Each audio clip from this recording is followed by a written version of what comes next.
Alhamdulillah sejak saya masih pertanian saya sudah banyak menulis, saya bagi-bagi kepada kawan-kawan, dan terakhir kali ini saya menulis, pertama buku yang saya tulis adalah 3T. 3T jalan tercepat untuk menuju dekat dengan Allah. Dan ini kebetulan sudah diterjemahkan 6 bahasa, mulai Australia bahasa Inggris, Thailand, Malaysia, Singapura, Brunei, dan Qadar. Lailatul Qadar mungkin sekarang sudah terbitan baru lagi, covernya agak berbeda. Saya juga menulis menggapai kasih sayang Allah, Haji Mabrur, dan terakhir yang tahun 2011 saya tulis buku, saya sampaikan kepada Presiden kita, Pak SBY, judulnya Nusantara Bertasbih, dalam rangka meredam azab Allah berupa bencana alam di Indonesia dan kerusakan moral bangsa Indonesia. Alhamdulillah ini baru dilakukan oleh Majelis Zikir Bapak SBY sendiri, namun belum beredar secara umum.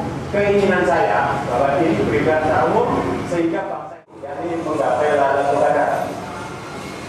Tertambat semalam di jalan Allah lebih baik daripada 1000 malam beribadah di malam lainnya. Hadis riwayat Imam Ahmad.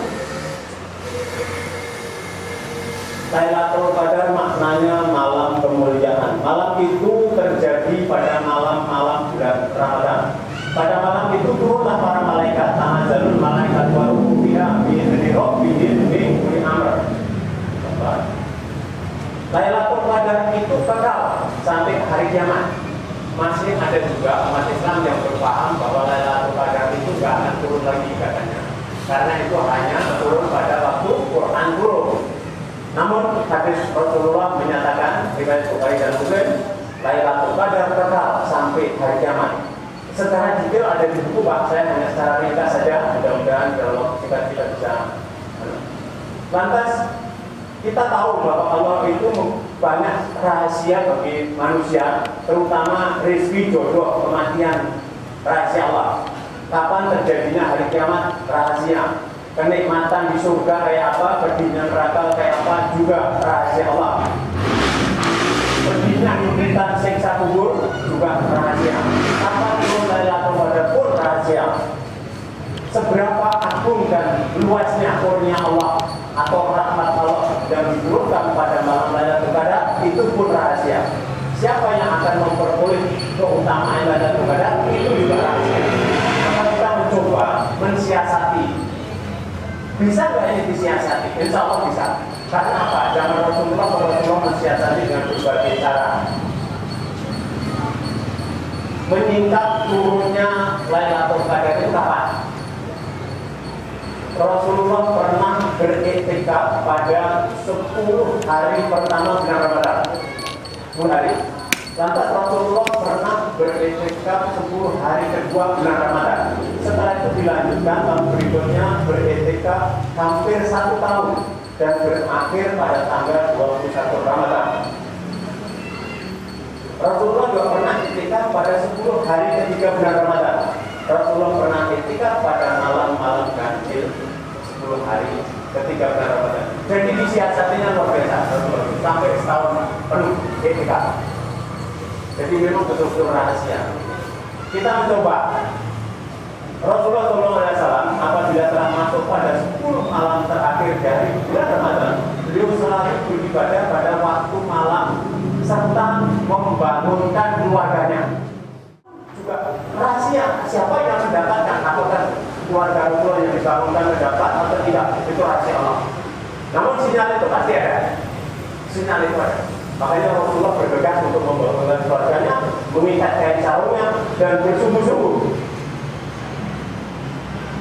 Bersungguh-sungguhlah kalian, perintah Rasulullah, mencari Lailatul Qadar pada malam-malam ganjil dari 10 malam yang terakhir dari bulan Ramadan. Kalau kita hanya bulan ganjil, tanggal ganjil saja, bagaimana kalau kita puasanya pun mulainya 2 kali? Yang benar yang mana? Iya kan? Kalau kita mengambil yang ganjil yang mulai hari Jumat, sudah barang tentu benar yang mulai hari Sabtu. Susah kan? Oleh sebab itu kita sebaiknya 10 hari itu kita siaga. Lanjut, langkah-langkah apa yang perlu dilakukan dalam rangka Qiyamul Lailatul Qadar? Yang pernah kami temukan Bapak, yang pernah kami lakukan, dan juga sudah saya bukukan, silahkan dites. Asal Bapak melakukan, insya Allah Allah akan buka. Asal memenuhi syarat yang dikehendaki oleh Allah. Di antaranya pertama, muhasabah, mawas diri. Yang kedua, menyucikan diri, hancurkan hijab hati, sucikan hati dari karatnya, masukkan iman dan hikmah.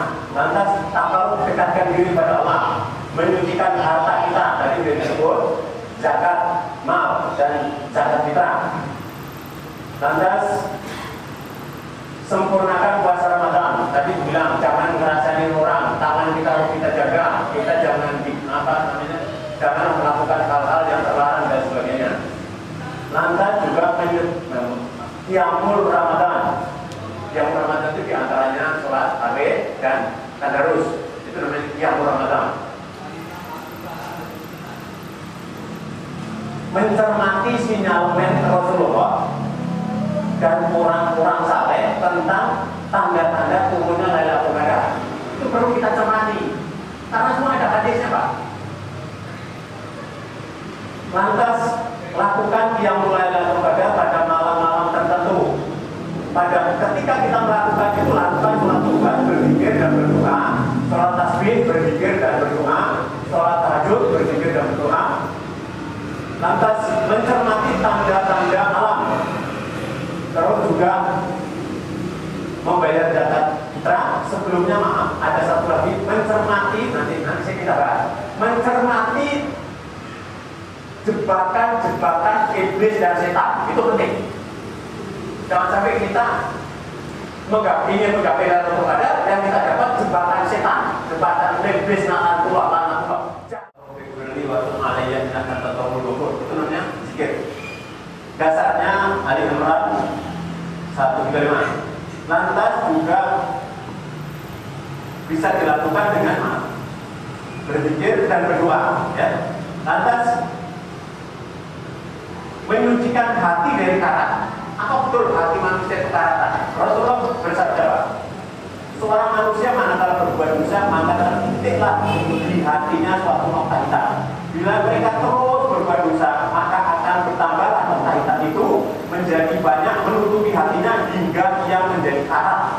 Kemudian Rasulullah meneruskan sabdanya tersebut dengan membaca ayat Al-Quran surat Al-Mutaffifin ayat 14 yang maknanya, sekali-kali tidak demikian. Sebenarnya apa yang selalu mereka perbuat dosa itu, hadis perintah sholat tasbih adalah sahih. Riwayatnya adalah barang siapa melakukan sholat tasbih akan diampuni 10 macam dosanya. Dosa awal, dosa akhir, dosa lama, dosa baru, dosa besar kecil, dosa sengaja tidak disengaja, dosa secara terang-terangan dan sembunyi-sembunyi seperti kita ngerasain orang. Itu kan dosa sembunyi ya? Enggak, kita explain. Jadi rasanya dengan 10 macam dosa yang dihapus dengan sholat tasbih, habis tak? Inilah yang bisa mensucikan hati. Alhamdulillah Bapak, saya tidak pernah sekolah tinggi agama. Alhamdulillah, saya bisa diberikan suatu ilmu oleh Allah. Ya, saya bisa menerbitkan buku, bahkan saya hakikat tidak tercapai. Pasti. Karena yang dimaksud Allah bukan itu, kita ngerti bahasa saja. Ya, kemudian dada itu Pak, nabi dosa. Bapak, ketika saya masih pacaran sama istri saya, yang dia sekarang, ketika dia cemburu, saya akan katakan kepada mereka, kalau adik gak percaya, bukalah dada. Benar? Tak mungkin buka kepala itu. Ya kan? Kan dosa itu adanya di hati, hati itu adanya di dalam dada. Oleh sebab itu Nabi Musa berdoa, Rabbi shrah li sadri wa yassir li amri wahlul 'uqdatam min lisani yafqahu qawli. Jadi enggak ya. Kalau Rabu tanggal 19, kalau nanti turun tanggal 23. Lantas mencermati peran